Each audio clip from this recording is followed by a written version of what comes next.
Kabilaan tag. Ano sir mapasubog ang buhay. Yes, sir.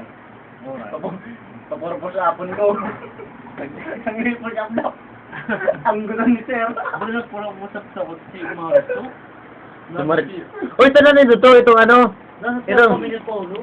Oh. Oh, 23.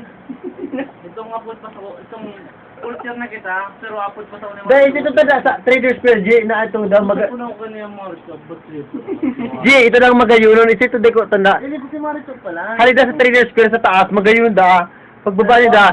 Ikato, pagbaba. Si Maricho. Magayon da, top view na yun. Guyon sabi ko, guyon. Ano? May kaiwanan. Nag-computer kami ganun pagbaba. Burito. Ano na pati isna ako na si Marito. May pero to. May din po ang bata dako lang nila nahalang ka. May din po. Hindi na yun. Tigtino ko. Nagtino. Tapos pag di mo tino, di mo matitino. Ang stop talaga si L'Oreal. May bata na magkato. Nakasabatan ko to ay. Nakasabatan ko. Hingina yan, tama mo yan, sir. So, nakasabatan ko to kay Bayan si Bata. Buray, relief ako. Alanggaw. Alam ka, banda pa, ito na. Na-feature ba sila sa MTV? Ha? Gaping man. Iyo, gaping sa baga. MTV o MTV Asia?